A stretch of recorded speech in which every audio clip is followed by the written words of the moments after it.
வறுமை நிலைக்கு பயந்து விடாதே, ஒரு திறமை இருக்கு மறந்து விடாதே, திருடாதே பாப்பா திருடாதே. விக்கிரவாண்டி இடைத்தேர்தலை முன்னிட்டு கெடார் பகுதியில் நாம் தமிழர் கட்சி ஒருங்கிணைப்பாளர் சீமான் பரப்புரை மேற்கொண்டுள்ளார்.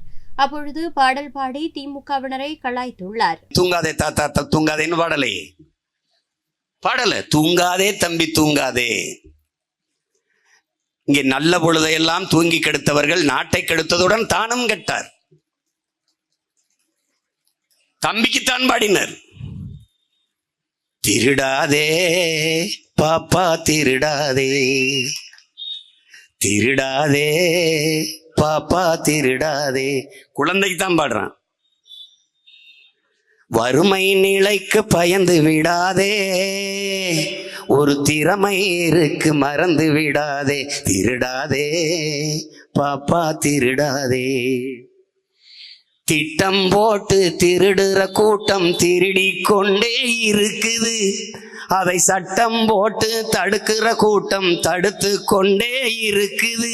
திருடனாய் பார்த்து திருந்தாவிட்டால் திருட்டை ஒழிக்க முடியாது, திருடனாய் பார்த்து திருந்தாவிட்டால் இருட்டை ஒழிக்க முடியாது, திருடாதே.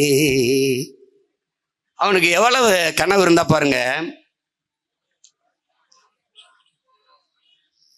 உழைக்கிற நோக்கம் உறுதியாயிட்டா பதுக்குற நோக்கம் ஒதுக்குற நோக்கம் இருக்காது. இதுதான் வரி. இது எத்தனை தடவை ஒரு பாடலாசிரியர் எழுதியிருப்பார், எத்தனை தடவை ஒரு இசையமைப்பாளர் அந்த கருத்தை வலியுறுத்தணும்னு ஐயா எம்ஜிஆர் அவர்கள். நீ நல்லா கொஞ்சம் உழைக்கிற நோக்கம் உறுதியாயிட்டா, உழைக்கிற நோக்கம் உறுதியாயிட்டா, திருப்பி திருப்பி 4 முறை. உழைக்கிற நோக்கம் உறுதியாயிட்டா பதுக்குற நோக்கம் இருக்காது, ஒதுக்குற நோக்கமும் இருக்காது. அந்த கருத்தை திரும்ப திரும்ப வருங்கால தலைமுறைக்கு ஆழ்மனதில் ஆழ பதிய வைக்க வேண்டும் என்று அவ்வளவு பொறுப்புணர்வோடும் அக்கறையோடும் நம் முன்னவர்கள் எழுதி வைத்தார்கள், பாடி வைத்தார்கள் என்பதை என்னிலும் இல்லை என் தம்பி தங்கைகள் கவனிக்கணும்.